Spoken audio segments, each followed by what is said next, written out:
یہ دیکھیے میرے سامنے یہ تاریخ یعقوبی ہے، یہ جلد نمبر 2 ہے۔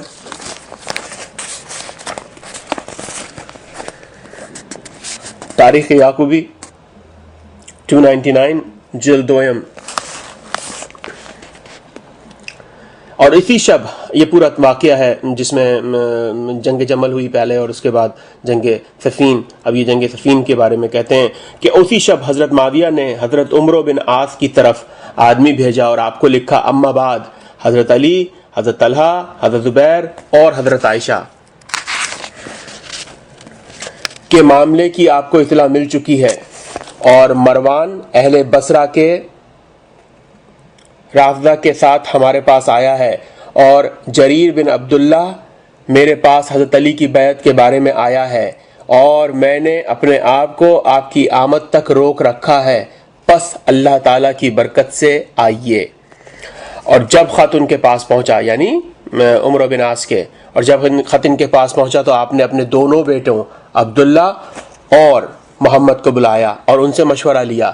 عبداللہ نے آپ سے کہا، اے شیخ رسول اللہ صلی اللہ علیہ وآلہ وسلم فوت ہوئے تو وہ آپ سے راضی تھے، اور حضرت ابوبکر اور حضرت عمر رضی اللہ بھی فوت ہوئے تو وہ دونوں آپ سے راضی تھے، اور اگر آپ نے تھوڑی سی دنیا کے بدلے اپنے دین کو خراب کر لیا جسے آپ حضرت معاویہ کے ساتھ حاصل کریں گے تو تم دونوں کل دوزخ میں لیٹو گے۔ پھر آپ نے محمد سے کہا، تیری کیا رائے ہے؟ اس نے کہا، اس کام کے لیے سبقت کر اور اس میں دم بننے سے قبل سر بن جا۔ اور وہ کہنے لگا، آنے والے غموں کے لیے میری شب دراز ہو گئی ہے، اور اس خوف کی وجہ سے جو دوشیزاؤں کے چہروں کو نمایاں کر دیتا ہے، ابن ہند نے مجھ سے کہا ہے کہ میں اس کی ملاقات کروں، اور اس بات میں ہلاکتیں ہیں۔ میں اس کے پاس حضرت علی کی جانب سے جریر ایک کام کے لیے آیا ہے جس نے ہر درہم کے 6 حصے کے ساتھ اس کی زندگی کو تلخ کر دیا ہے۔ اگر اس نے اس سے وہ بات حاصل کی تو اس کے رد کرنے کی امید نہیں کی جاتی، اور اگر اس نے اسے حاصل نہ کیا تو قیدی کی طرح ذلیل ہوگا، اور قسم بخدا میں نہیں جانتا اور میں ایسے ہی ہوں گا، اور اس نے کب میری قیادت کی ہے، وہ تو میرے پیچھے چلنے والا ہے، کیا میں اسے دھوکہ دوں اور اس میں دھوکے بازی کرنا کمینگی ہے، یا میں اس سے دل سے محبت کرنے والے کی طرح خیر خواہی کروں، یا اپنے گھر میں بیٹھ رہوں اور اس میں اس شیخ کے لیے راحت ہے جو ہر سورج کے طلوع میں موت سے ڈرتا ہے۔ اور عبداللہ نے ایک بات کہی ہے جو دل کو لگی ہے، خواہ میری رکاوٹیں مجھے نہ روکیں، اور اس بارے میں اس کے بھائی محمد نے اس کی مخالفت کی ہے، اور میں حقائق کے نزدیک مضبوط آدمی ہوں۔ اور جب عبداللہ نے اس کے اشعار سنے تو اس نے کہا، شیخ نے اپنی ایڑیوں پر پیشاب کر دیا ہے اور اپنے دین کو اپنی دنیا کے عوض فروخت کر دیا ہے۔ اور جب صبح ہوئی تو اس نے اپنے غلام وردان کو بلا کر کہا، اے وردان پالان ڈالو۔ پھر کہنے لگا، اے وردان پالان اتار دو۔ پس اس نے 3 بار پالان ڈالا اور اتارا۔ وردان نے کہا، اے ابو عبداللہ تو بے وقوف ہو گیا ہے، اگر تو چاہے تو میں تجھے وہ بات بتاؤں جو تیرے دل میں ہے۔ اس نے کہا، بیان کرو۔ اس نے کہا، دنیا اور آخرت تیرے دل پر پیش ہوئی ہے۔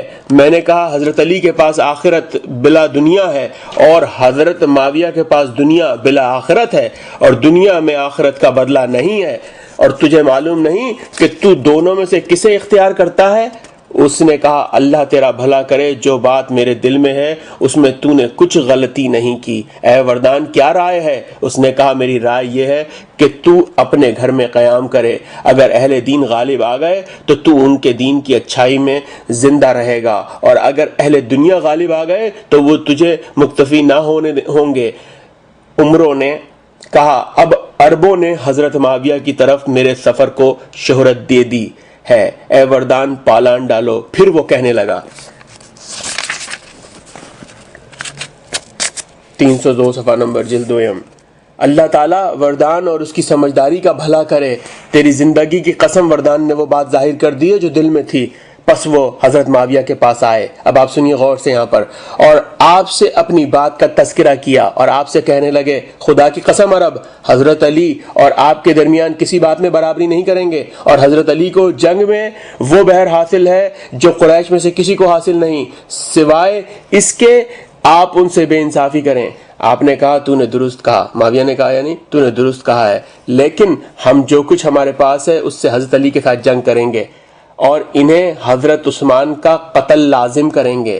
حضرت عمر نے کہا ہائے برا ہو, سب لوگوں سے زیادہ حقدار وہ ہے جو عثمان کا ذکر نہ کرے, نہ میں اور نہ آپ. آپ نے کہا تو ہلاک ہو. کیوں؟ عمر نے کہا آپ نے تو انہیں چھوڑ دیا ہے اور آپ کے ساتھ اہل شام ہیں, حتیٰ کہ انہوں نے یزید بن اسد البجلی سے مدد مانگی ہے اور وہ ان کی طرف روانہ ہو گیا ہے, اور میں نے ان کو کھلے طور پر چھوڑ دیا ہے اور فلسطین کی طرف بھاگ گیا ہوں. حضرت معاویہ نے کہا اسے چھوڑیے, آپ اپنا ہاتھ بڑھا کر میری بیعت کیجیے. عمرو نے کہا اللہ کی قسم میں جب تک آپ سے آپ کی دنیا سے حصہ نہ لوں آپ کو اپنا دین نہیں دوں گا. اب یہ یہاں پر سودے بازی ہو رہی ہے کہ میں جب تک آپ سے آپ کی دنیا سے حصہ نہ لوں میں آپ کو اپنا دین نہیں دوں گا. حضرت معاویہ نے آپ سے کہا آپ کے لیے مصر کمائی کا ذریعہ ہے. مروان بن حکم نے غصے ہو کر کہا کیا وجہ ہے, مجھ سے مشورہ نہیں لیا جاتا. یعنی اس کو بھی دل میں خواہش جاگی کہ میرا حصہ نہیں لگ رہا, یہاں پر بٹوارا شروع ہو گیا آلریڈی. تو وہ کہتا ہے کہ کیا بات ہے, مجھ سے مشورہ نہیں لیا جاتا. حضرت معاویہ نے کہا خاموش رہے, تجھ سے مشورہ لیا جا رہا ہے. حضرت معاویہ نے حضرت عمرو سے کہا اے ابو عبداللہ آج شب ہمارے پاس گزاریے, اور آپ نے پسند نہ کیا کہ لوگ انہیں خراب کر دیں. حضرت عمرو نے رات گزاری اور آپ کہہ رہے تھے,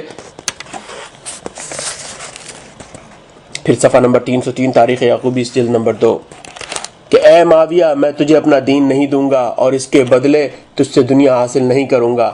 دیکھ تو کیا کرتا ہے, پس اگر تو مجھے مصر دے دے تو سودے سے فائدہ حاصل کر. اس کے ذریعے تو نے اس شیخ کو پکڑا ہے جو فائدہ اور نقصان دیتا ہے, اور دین و دنیا برابر نہیں ہے. مجھے جو دیا جائے گا میں اسے لے لوں گا اور میرا سر کپڑے سے ڈھکا ہوا ہوگا, لیکن میں تجھے وہ چیز دوں گا جس میں حکومت کے لیے قوت اور اس کے لیے بقا ہوگی. اگر جوتا پھسل گیا تو مجھے فریب دیا جائے گا, اور تو مجھے رغبت سے مصر نہیں دیتا, اور خانے کی مالداری کسی روز شوق بن جاتا ہے. اور آپ نے ان کے لیے عہد نامہ لکھا اور گواہوں نے گواہی دی, اور آپ نے عہد نامے کو ختم کیا اور حضرت عمر نے آپ کی بیعت کی اور دونوں نے وفاداری کا عہد کیا. یہ ہے پوری ڈیٹیل اس جملے کی کہ جو حضرت عمار یاسر نے فرمایا تھا اپنی شہادت سے پہلے عمروں کو کہ تو مصر کا جو ہے تجھے سودا ملا ہے. آئیے اس سے آگے چلتے ہیں.